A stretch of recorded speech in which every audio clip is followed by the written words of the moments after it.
할렐루야. 예, 반갑습니다. 우리 앞뒤 좌우로 한번 인사하겠습니다. 여호와는 당신의 목자이십니다.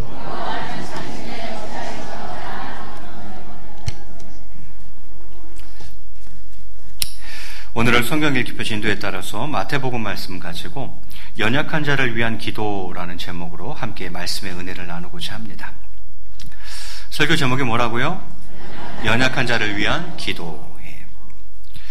예수님은 자신에게 관심을 갖고 말씀을 듣기 위해서 모인 무리들을 향해서 오직 너희들 중에 소수만이 말씀을 깨닫고 결실하는 자라고 하셨습니다.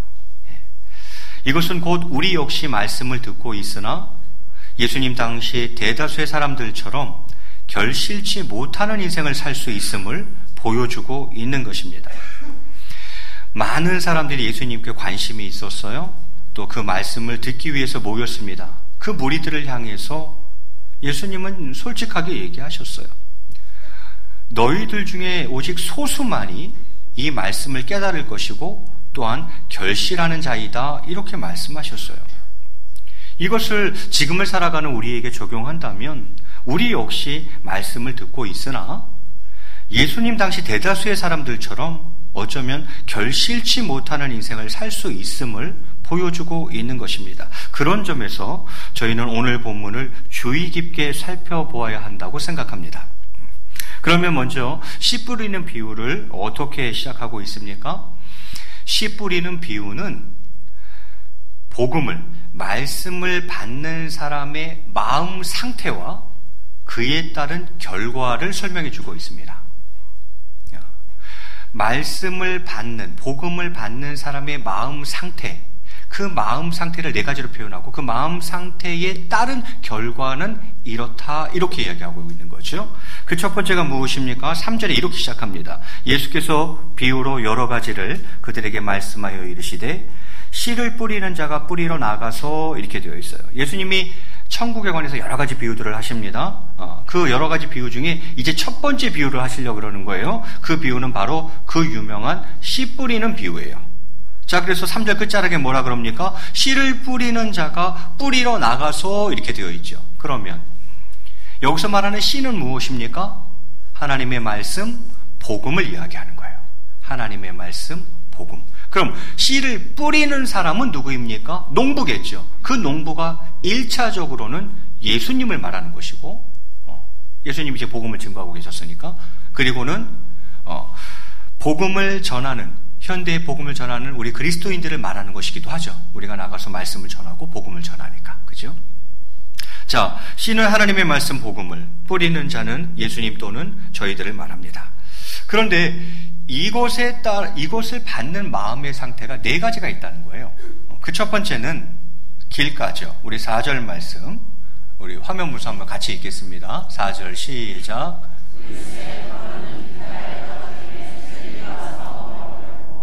자, 씨를 뿌렸는데 그 씨가 어디에 떨어졌어요? 길가에 떨어졌어요. 길가라는, 여기서 말하는 길가라는 것은 밭과 밭 사이에 있는 좁은 길을 말하는 거예요. 시골 가보면 여러분 논과 논 사이에 좁은 길이 있죠. 농로라고 하죠. 그런 조그만 길을 말하는 것입니다. 이 길은 사람들의 잦은 왕래로 인해서 딱딱하게 굳어 있습니다. 때문에 이곳에는 비록 씨앗이 뿌려진다 해도 결코 그 씨앗이 뿌리를 내릴 수 없는 것이죠. 그런 의미에서 길가라는 것, 마음 상태가 길가라는 것은 뭘 말하는 것입니까? 마음이 딱딱한 사람, 마음이 완고한 사람을 말하는 거죠. 우리 그런 말 하죠. 도대체 씨도 안 맥힌다. 너무 마음이 딱딱해가지고 길가처럼 너무 마음이 딱딱하고 완고해서 도대체 말씀이 안 들어가는 거예요. 복음이 안 들어가는 거예요. 이게 바로 길가 케이스예요. 두 번째 케이스는 무엇입니까? 돌밭인데요. 5절과 6절에 이렇게 기록하고 있습니다. 더러는 흙이 얕은 돌밭에 떨어짐에, 흙이 있긴 있어요? 없어요? 흙이 얕은 돌밭에 떨어짐에 흙이 깊지 아니하므로 곧 싹이 나오나 해가 돋은 후에 타서 뿌리가 없으므로 말랐고, 이렇게 되어 있어요. 일단은 기본은 돌이에요. 돌밭인데 그 위에 살짝 흙이 덮여 있는 그런 땅이죠. 그래서 씨앗이 떨어졌는데 일단 흙이 있으니까 싹은 나와요, 안 나와요? 싹은 일단 나와요. 그런데 그 밑이 다 돌이라 뿌리가 내려져요, 안 내려져요? 안 내려져요. 그런데 해가 떠버렸네? 그러면 이건 어떻게 되겠어요? 말라 죽죠. 요 케이스를 돌밭이라 지금 이렇게 이야기하는 거죠. 이것은 일시적으로 기뻐하며 막 주를 위해 헌신할 것처럼 하다가 조금만 그러니까 조금만 시련과 역경이 오면 이게 뿌리를 내리지 못했기 때문에 곧 신앙을 버리고 많은 사람을 이야기하는 거죠. 자, 말씀, 복음이 선포될 때 그거를 듣고 기뻐해요? 안 기뻐해요? 기뻐는 해요. 싹은 난단 말이죠. 기뻐는 하는데 이게 마음이 돌밭이어가지고 뿌리는 안 내려졌단 말이에요. 그 상태에서 해가 떠버린 거예요. 즉 시련이 옵니다. 역경이 옵니다. 그러니까 뿌리가 내리지 못했기 때문에 그렇게 해가 떠버리니까 어떻게 돼요? 말라 죽어버리는 거죠. 시련과 역경이 오자 언제 그랬냐는 듯이 처음에는 막 기뻐하면서 막 헌신할 것처럼 내 인생을 다 드릴 것처럼 막 그렇게 하다가 조그만 시련과 역경이 오니까 어떻게 돼요? 신앙을 버려버리는 이 케이스가 돌밭 케이스다 이 말이죠.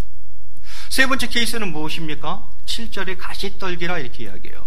7절에 보니까 더러는 가시떨기 위에 떨어짐에 가시가 자라서 기운을 막았고 이렇게 되어 있어요. 가시떨기 때문에 기운이 자꾸 막히는 거예요. 또 가시떨기의 영양분을 다 빼앗기는 거죠. 씨앗을 막 뿌리다 보니까 어떻게 가시떨기에 떨어졌네? 근데 이 씨앗이 자라질 못해. 왜 그런가 가만히 봤더니만 뭐가 자꾸 막아요? 가시떨기가 막는 거예요. 그 자라는 기운을 자꾸 막아버리는 거예요. 거기다 같이 자라니까 가시떨기가 또 영양분도 쪽쪽 뺏어가네? 그러니까 이게 도대체 자랄 수가 없더라라는 거죠. 요 케이스가 바로 가시떨기 케이스죠. 마지막 케이스는 무엇입니까? 8절에 좋은 땅이죠. 8절에 보니까 더러는 좋은 땅에 떨어짐에 어떤 것은 100배, 어떤 것은 60배, 어떤 것은 30배의 결실을 하였느니라 이렇게 이야기해요. 이 케이스는 무엇입니까? 좋은 마음으로 말씀을 듣고 그 말씀을 진짜로 지키며 인내로 결실하는 자를 말하는 거죠. 일단은 마음이 좋아요. 마음밭이 좋아요.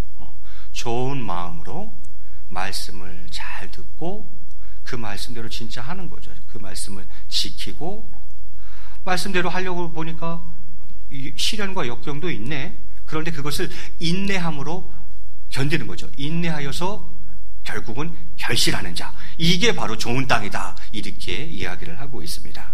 그러면서 9절에 이렇게 마무리합니다. 귀 있는 자는 들으라 하시니라. 옆에 분 보세요. 귀 있는지 없는지. 귀들 다 있으신가요? 네, 귀 있으시구나. 여기서 귀는 이해력과 아울러 순종하려는 마음 자세를 나타내는 말입니다. 이해력과 말씀을 듣고 복음을 듣고 그것을 이해하는 이해력과 그것과 아울러서 그 말씀에 순종하려는 마음 자세. 이게 바로 귀 있는 사람이죠. 말씀을 제대로 들을 수 있는 분별력과 또 그 말씀에 순종하고자 하는 마음 자세를 갖춘 자를 여기서는 귀 있는 자라 이렇게 이야기하는 거예요. 그럼 귀 없는 자도 있겠네요. 예레미야 6장 10절 말씀에 보면 화면에 있습니다. 예레미야 6장 10절 말씀에 보면 귀 없는 자를 이렇게 설명합니다. 내가 누구에게 말하며 누구에게 경책하여 듣게 알고 보라 그 귀가 할례를 받지 못하였으므로 듣지 못하는도다. 보라 여호와의 말씀을 그들이 자신들에게 욕으로 여기고 이를 즐겨하지 아니하니 이렇게 되어 있어요. 이게 이제 귀 없는 자예요. 귀가 할례를 받지 못했기 때문에 듣지 못한다. 아무리 얘기해도 듣지 못한다. 오히려 들을 때 그걸 뭘로 생각한다? 자신들에게 욕으로 여기고 그 말씀을 별로 즐겨하지 않는다. 이게 귀 없는 자다 이런 얘기죠. 좌우 앞뒤로 다 귀 있던가요? 여러분은 귀 있는 자로 믿습니다. 예수님께서 씨 뿌리는 비유를 먼저 말씀하시고 이제는 이게 무슨 뜻인지를 본인이 직접 설명해 주시기 시작합니다. 그러니까 본문이 너무 길어서 제가 뒤에 이 설명 부분은 본문으로 안 읽었을 뿐이에요. 그것이 18절부터 23절까지 이제 하신 씨 뿌리는 비유에 대한 설명을 조근조근 하나하나씩 예수님이 직접 해주십니다. 그럼 이게 가장 정확한 해석이겠죠? 자, 어떻게 시작되고 있습니까? 마태복음 13장 18절에 보니까 그런즉 씨 뿌리는 비유를 들으라 이렇게 주님이 말씀하세요. 무슨 말이에요? 이제 설명 시작하겠다 이 말이죠. 자, 그 설명 첫 번째, 길가는 그건 뭐냐? 그 길가. 19절에 보니까 아무나 천국 말씀을 듣고 깨닫지 못할 때는 악한 자가 와서 그 마음에 뿌려진 것을 빼앗나니 이는 곧 길가에 뿌려진 자요 이렇게 이야기합니다. 말씀을 듣고도 깨닫지 못합니다. 왜요? 마음이 딱딱하여 완고하여 말씀을 안 받아들이는 거죠. 듣고 전혀 깨닫지 못해요. 마음이 딱딱해요. 완고해요. 완악해요. 그러니까 말씀이 들어가질 않아요. 씨도 안 맥혀요. 그러니까 그 길가에 떨어진 말씀이 그냥 그대로 있는 거죠. 그러니까 새가 와가지고 그걸 홀랑 집어먹어버리네. 여기서 말하는 새는 뭘 말하는 거겠어요? 사단 마귀를 말하는 거죠. 말씀이 선포되고 복음이 선포됐는데 마음이 딱딱해서 길가처럼 마음이 딱딱해서 완고해서 그 말씀이 안 박히고 겉돌고 있으니까 옳다구나 여기 웬 떡이냐 하고 새가 날아와서 그 말씀마저도 홀랑 집어먹어버리는 거죠. 바로 이것을 이야기하는 것입니다. 듣고 깨닫지 못합니다. 그래서 사탄이 말씀을 빼앗아가는 케이스입니다. 두 번째 돌밭은 어떻게 설명해 주십니까? 20절과 21절에 돌밭에 뿌려졌다는 것은 말씀을 듣고 즉시 기쁨으로 받되 그 속에 뿌리가 없어 잠시 견디다가 말씀으로 말미암아 환난이나 박해가 일어날 때에는 곧 넘어지는 자요 이렇게 이야기해요. 요게 돌밭이에요. 아까 그랬죠? 기본은 돌밭 베이스에 흙이 살짝 얇게 덮여 있을 뿐이에요. 그래서 씨앗이 그 돌밭에 딱 떨어졌을 때 일단 싹은 난다 그랬어요. 그런데 돌밭이라 뿌리는 안 내려가죠. 거기다 해 떠버리니까 말라 죽어버리죠. 왜? 뿌리를 못 내린 상태이니까. 그래서 여기서 말하는 것은 바로 그걸 이야기합니다. 말씀을 안 듣는 게 아니에요. 말씀을 들어요. 듣고 또 기뻐해요. 너무너무 기뻐해요. 그런데 뿌리가 없으니까 환난이나 박해가 일어나면 넘어져 버리는 거예요. 이런 분들은 환난과 박해가 오면 이제 의심이 듭니다. 의심이 들어요. 처음에 말씀 때문에 기뻐하고 복음 때문에 기뻐하고 막 즐거워하고 주님 앞에 헌신할 것처럼 막 그랬어요. 그런데 신앙생활 하다 보니까 환난이 오네, 이거 박해가 오네. 그럼 이제 의심이 살살 들기 시작하는 거예요. 이게 내가 계속 신앙생활을 해도 될까? 해도 되는 건가? 이게 복 못 받는 것 같은데. 이제 의심이 들기 시작하는 거죠. 그리고는 어떻게 해요? 그것을 견디지 못하고 결국은 떠나가는 거죠. 이게 돌밭입니다. 세 번째는 가시떨기죠. 가시떨기는 어떻게 설명하십니까? 22절에 보니까 가시떨기에 뿌려졌다는 것은 말씀을 들으나, 말씀을 일단 들어요, 안 들어요? 일단 듣긴 들어요. 들으나 세상의 염려와 재물의 유혹에 말씀이 막혀 결실하지 못하는 자요 이렇게 되어 있어요. 성장을 못하는 거예요. 세상의 염려와 재물의 유혹에 자꾸 기운이 막히는 거예요. 거기에 자꾸 영양분, 에너지, 마음을 빼앗기는 거죠. 아까 그랬죠? 씨앗이 가시떨기에 떨어졌네. 근데 이 씨앗이 통 자라질 못하. 왜 못 자라는가 봤더니만 그 가시떨기 때문에 기운이 막혀가지고 자라질 못해요. 그리고 그 가시떨기가 영양분을 쪽쪽 뺏어가. 그러니 이게 도대체 씨앗이 자라질 못해요. 이걸 주님은 뭐라 그랬어요?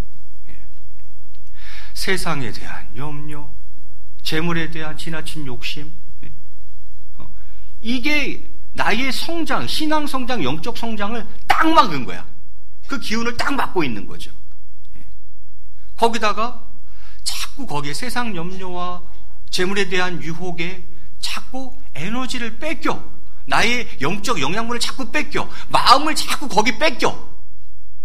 자꾸 거기에 마음을 뺏기니까 성장이 안 되는 거예요. 영양분을 거기다 다 뺏겨버렸는데 어떻게 그 씨앗이 성장을 할 수 있겠어요? 성장이 안 되는 거예요. 기운도 막힌 데다가 영양분까지 뺏겨버리니 성장이 안 되는 겁니다. 10년 전이나 1년 전이나 지금이나 늘 똑같은 거예요. 신앙이 자라질 않아. 변화가 없어. 계속 그런 거예요. 여러분, 농부가 씨를 뿌리는 목적이 뭡니까? 농부가 씨를 일단 농부가 뿌렸다는 것은 그 궁극적인 목적은 무엇입니까? 결실을 거두고자 함 아니겠습니까? 열매를 맺고자 함 아니겠습니까? 그런데 이 사람은 결실이 없는 거예요. 가시떨기에 뿌려졌다는 것은 말씀을 들으나 세상 염려와 재물의 유혹에 말씀이 막혀 결실하지 못하는 자요. 결실이 안 되는 거예요. 결실이. 삶에 열매가 없어요. 10년이 돼도 20년이 돼도 30년이 돼도 열매가 없어요. 이 케이스가 가시떨기 케이스죠.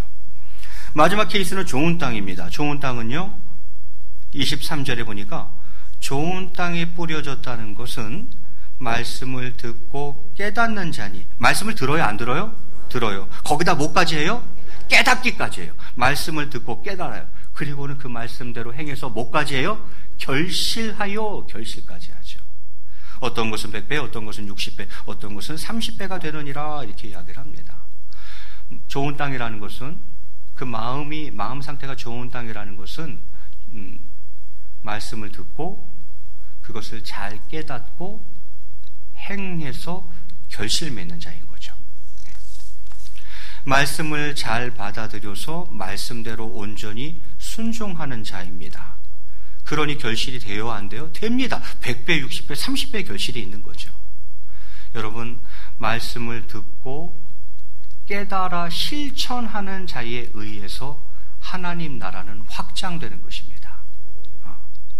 100배, 60배, 30배의 확장은 누구를 통해서 이루어지냐면 말씀을 잘 듣고 그것을 깊이 깨닫고 진짜 그 말씀대로 실천하는 자들을 통해서 하나님의 나라는 확장되는 거예요. 이런 자들에 의해서만 하나님 나라는 확장되는 거예요. 그 앞에 세 개의 케이스는 하나도 결실 없었어요. 길가에 떨어진 것도 결실 없음, 돌밭에 떨어진 것도 결실 없음, 가시떨기에 떨어진 것도 결실 없음. 오직 좋은 땅만 100배, 60배, 30배의 결실을 맺더라 하는 거죠. 좋은 땅을 통해서 하나님은 당신의 나라를 확장해 가는 거예요. 저는 이 본문을 통해서 여러분과 한 세 가지 정도 한번 생각해 보았으면 좋겠습니다. 그 첫 번째는, 먼저는 씨가 뿌려져야 한다는 거예요. 씨가 뿌려져야 됩니다. 열매를 거두기 위해서는 씨가 있어야죠. 그 씨는 바로 하나님의 말씀입니다. 우리가 열매를 맺기 위해서는, 이게 너무 당연한 얘기지만 먼저 우리 속에 말씀이 심겨져야 됩니다. 너무 당연한 얘기죠. 씨앗이 없는데 무슨 열매가 어디가 있어요? 일단은 씨앗이 있어야 되고 그 씨앗이 심겨져야 뭐 열매가 있든 없든 크든 작든 하여튼 그럴 거 아니에요. 그렇기 때문에 우리가 열매를 맺기 위해서는 우리 속에 말씀이 심겨져야 하는 거예요. 말씀을 읽어야 합니다. 말씀을 들어야 합니다. 말씀을 인격적으로 만나야 합니다. 씨앗이 말씀이 없이는 어떤 열매도 얻을 수 없기 때문입니다. 그래서 먼저는 말씀이 마음에 콕 심겨져야 돼요. 이게 제일 중요해요. 이게 시작이고요. 자, 두 번째는 성장하지 않는 또는 성장하지 못하는 이유가 뭘까 하는 것을 한 번만 더 생각해 보죠.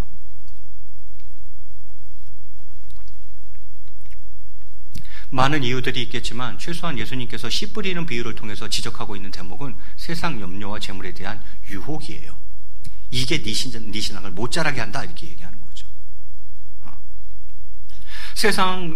맨날 세상 염려, 재물에 대한 지나친 욕심과 그 유혹을 뿌리치지 못하니까 그게 기운, 내가 자라야 하는 그 기운을 딱 막고 있는 거죠. 딱 막고 있는 거죠. 거기다가 내 마음을 거기다 자꾸 뺏기네. 내 영양분과 에너지를 자꾸 세상 염려와 그 재물에 대해서 자꾸 빼앗기네. 그러니 내 마음의 씨앗이 자라겠냐 이거죠. 안 자란다 이 말이에요. 그래서 성장이 없는 거예요. 신앙생활하면서 제일 속상한 거 그거 아닌가요? 10년 전이나 1년 전이나 지금이나 하나도 안 자란 거. 10년을 생활해도 20년을 신앙생활해도 30년을 생활해도 내 삶에 변화가 없는 거. 이게 신앙생활하면서 제일 속상한 거 아닌가요? 그 이유 중에 하나를 오늘 주님이 제시하고 있는 거예요. 그건 너 세상 염려와 재물 유혹 때문에 그런 거 아니냐 이렇게 묻고 있는 거죠. 거기에 네 기운 다 막혀가지고 거기에 네 마음 다 빼앗겨가지고 그래서 너 신앙 안 잘하는 거 아니냐 이렇게 얘기하는 거잖아요. 잘 생각해 보시기 바랍니다. 제가 보기엔 틀린 말 아닌 것 같아요. 세 번째는 하나님 나라가 확장되지 않는 이유입니다. 하나님 나라가 확장되지 않는 이유. 그 좋은 땅 케이스를 보면 그걸 역으로 생각해 보면 금방 알 수 있죠. 하나님 나라가 확장되지 않는 이유는 말씀을 듣고 깨닫고 행해서 결실을 해야 되는데 이게 안 된다는 것은 첫 번째는 듣지 않는 거예요. 말씀을 듣는 것 같은데 사실은 듣지 않는 거예요. 그리고 깨닫지 못하는 거예요. 말씀을 아무리 들으면 뭐예요? 깨닫지를 못하는데 깨닫지 못하는 거예요. 말씀을 듣고 깨달았다고 해도 뭐 하지 않는 거예요? 행하지 않는 거예요. 그러니 결실이 없습니다. 말씀을 잘 받아들여서 말씀대로 온전히 순종하는 자가 되어야 삶의 열매라는 게 나타나기 시작하는데 말씀을 잘 받아들이지 않거나 그 말씀대로 순종하지 않으니 열매가 있을 수 없겠다 하는 것입니다. 여러분, 말씀을 듣고 깨닫고 정말 그 말씀대로 실천하는 자, 이런 자들을 통해서 하나님의 나라는 확장되는 거예요. 기독교 역사를 보세요. 오직 그러한 사람들을 통해서만 하나님은 역사하셨어요. 그 사람들을 사용하셔서 당신의 나라를 확장해 가셨어요. 왜 내가 그리스도인인데 나를 통해서 하나님 나라가 확장되지 않죠? 왜 내가 그리스도인인데 내 삶의 자리가 하나님 나라로 변화되지 않죠? 왜 내 삶에서 100배, 60배, 30배의 결실들이 없죠? 이것 때문 아니겠냐는 거예요. 말씀을 듣지 않거나 말씀을 전혀 들어도 깨닫지 못하고 있거나 말씀을 너무 잘 듣고 깨달음도 큰데 도무지 순종하지 않는 거죠. 실천하지 않는 거죠. 그 말씀대로 행하지 않는 거죠. 그러니 나를 통해서 하나님의 나라가 확장되지 않습니다. 내 삶의 자리가 하나님의 나라가 임하고 하나님 나라로 변화되지 않습니다. 왜요? 하나님은 말씀을 듣고 깨닫고 행하는 자들을 통해서만 역사하시고 지금까지 당신의 역사 가운데 그들을 통해서만 당신의 나라를 확장해 가셨기 때문입니다. 마지막 한 가지만 더 묵상해 보려고 합니다. 그것은 연약한 자를 위한 기도에 관한 것이에요. 이 세상에는 많은 약자들이 있습니다. 어떤 약자가 있으면 우리가 약자 딱 하면 제일 먼저 떠오르는 것은 육체적 약자가 딱 떠오르죠. 질병이 있는 사람, 육체적 약자죠. 불쌍하고 안타깝죠. 또요, 경제적인 약자가 있을 수 있죠. 가난한 사람, 너무나도 어려운 사람, 경제적인 약자가 딱 떠오릅니다. 또 사회적 약자들이 있죠. 사회 구조적인 악 때문에 발생하는 사회적 약자들이 있습니다. 그런데 한 가지 우리가 놓치고 있는 것은 영적인 약자도 있다는 거예요. 영적으로 약한 자들도 있다는 거예요. 예를 들면 불신자들, 영적인 약자들이죠. 초신자들, 교회라는 데 한 번도 와본 적이 없어. 처음으로 교회 온 거야. 예수님이라는 얘기 처음 들어본 거죠. 이런 초신자들은 아직 영적인 약자라 이 말이죠. 또 처음 온 건 아니고 조금 다녔는데 아직 믿음이 충분히 자라지 못해서 여전히 믿음이 연약한 자들이 있어요. 아직 믿음이 연약한, 이거 다 영적인 약자죠. 왜 육체적인 약자, 경제적인 약자, 사회적 약자는 굉장히 불쌍하게 생각하면서 왜 이 영적인 약자에 대해서는 불쌍하게 생각하지 않죠? 솔직히 이야기하면 진짜 불쌍한 사람은 영적인 약자죠. 왜 그렇습니까? 육체적인 약자, 경제적인 약자, 사회적 약자는 이 세상에서만이에요. 이 세상에서만 약자일 뿐이에요. 그러나 영적인 약자는 영원한 약자예요. 왜? 안 믿고 지옥 갈 거니까. 결국은 영원한 형벌이 처해질 거니까 진짜 불쌍한 사람들은 어떻게 보면 영적인 약자죠. 불신자들, 너무 불쌍한 거예요, 사실.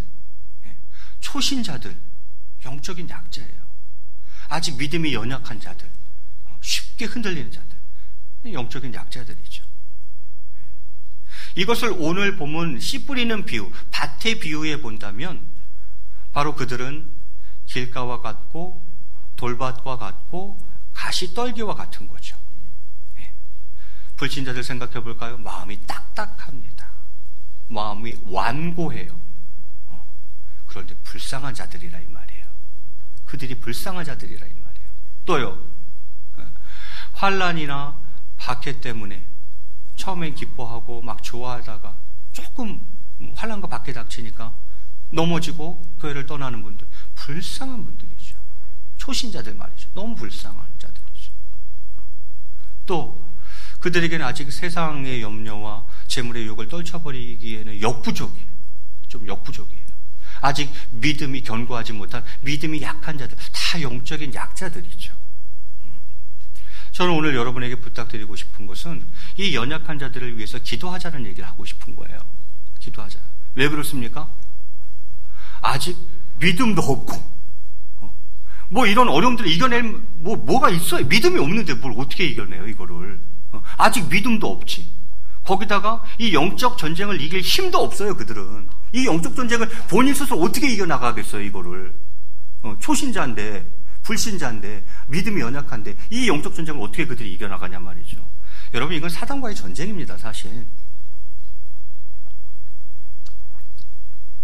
지금까지 마귀 자식으로 있다가 하나님의 자녀 되려고 그러는 거 아니에요. 그러면은 사단 마귀가 가만히 있겠어요 그거를? 잘 갔다 와. 뭐 가만히 있겠어요 이거? 절대 가만히 안 있죠. 지금까지 내가 쭈물럭쭈물럭 했던 놈인데 그 놈이 나를 떠나서 하나님께로 가겠다는 거 아니야. 마귀 자식이었는데 하나님 자녀 되겠다는 거 아니야. 그러면 마귀 사단이 그걸 보고 가만히 있겠냐는 거예요. 절대 가만히 안 있죠. 어떻게 합니까? 교회 나가려고 하니까, 나가보려고 하니까, 신앙생활이라는 거 나도 한번 제대로 한번 해보려고 하니까 어떻습니까? 이 일이 자꾸 생기는 거예요. 없던 병이 생기네. 그 전에 건강했는데 교회 나가고부터 병이 생겨. 자녀에게 사고가 생기네. 이런 환난과 박해가 오는 거예요. 사단 마귀가 가만히 안 둔다니까요. 바보입니까? 두 손 놓고 있게? 절대 하나님 자녀 쪽으로 못 가게 막을 겁니다. 그 사람의 몸을 치기도 하고 가족을 치기도 해요. 잘 돼도 사업이 안 되기 시작하네. 물론 예수님 믿기 시작하면서 잘 되는 경우들도 있어요. 뭐 아픈 병이 낫기도 하고 사업이 막 대박 나기도 하고 뭐 자녀들이 쭉쭉 뻗어나가기도 하고 그런 경우도 있어요. 그런데 지금 이 케이스가 아까 환난과 박해 얘기했으니까 제가 그걸로 풀어가고 있는 거예요. 예수님 믿어보려고 했더니만 이게 웬일입니까? 그 잘 되던 사업도 잘 안 돼. 자녀들 어디서 다쳐갖고 들어오고 앉아있고 이런 어려움들이 생기는 거예요. 사고와 질병이 생깁니다. 가정과 사업장에 자꾸 어려움이 생깁니다. 환난과 박해가 오는 거죠. 그거 왜 그런 거예요? 마귀가 하나님한테 보내려고 그러는 거 안 보내려고 그러는 거예요. 안 보내려고 그러는 거예요. 절대 안 보내려고 그러는 거예요. 그리고는 이들에게는 정말 아직은 세상 염려와 재물의 유혹에 취약한 거죠. 그걸 이겨낼 만한 힘이 없어요. 그들에게 이게 너무 크게 다가오는 거예요. 이 세상 염려와 이 재물 유혹이 굉장히 크게 다가오는 거죠. 여러분, 사단과의 영적인 싸움입니다. 그런데 도와주는 사람도 없어. 이거 아직 믿음도 없어. 이 영적 전쟁을 이길 힘도 없는 사람들인데 도와주는 사람도 없어. 누가 딱 붙들고 도와주는 사람도 없어요. 그러니 이걸 뭔 재주로 이겨냅니까? 그래서 강력한 중보기도가 필요한 거예요. 그들을 위한 강력한 후원, 중보기도가 필요한 거예요. 사랑과 관심도 좋지만 제가 보기에 진짜 더 필요한 것은 기도입니다. 저들이 이 영적 전쟁에서 승리할 수 있도록 정말 강력한 중보기도가 그들에게 필요한 거예요. 왜요? 아니 믿음도 없잖아. 지금 믿음도 없잖아요. 이 전쟁을 싸울 힘도 없잖아요. 누구 믿는 사람이라도 주변에 없어요. 도와주는 사람도 없어요. 누군가 서포트해야 될 거 아니에요. 그들이 이 전쟁에서 밀리지 않도록 그 환난과 박해로 넘어지고 떠나는 것이 아니라 그걸 이겨낼 수 있도록 세상의 염려와 재물이 엄청난 무게로 다가오지만 이제 신앙이 자라서 그것을 넘어설 수 있도록 누군가 그들을 뒤에서 강력하게 서포트하는 강력한 중보기도가 있어야 된다는 거죠. 연약한 자를 위한 기도가 필요하다 이 말입니다. 저는 이 씨 뿌리는 비유는 우리에게 익숙한 비유이고 또 많이 묵상해봤던 본문이에요. 그런데 저는 이번에 설교를 준비하고 또 묵상하면서 포커스가 이쪽으로 가면서 본문을 보게 되었어요. 그래서 이걸 여러분과 이 시간 좀 나누고 싶었던 거예요. 여러분, 연약한 자를 위해서 기도합시다. 여러분과 저희가 기도 안 해주면 그 사람도 어떻게 하라고요? 어떻게 하라고? 그냥 내비도 묻고 어떻게 하라고? 그건 아니죠. 그건 아니죠. 우리 앞뒤자로 한번 이렇게 인사하겠습니다. 연약한 자들을 위해서 저와 당신이 기도해 줍시다.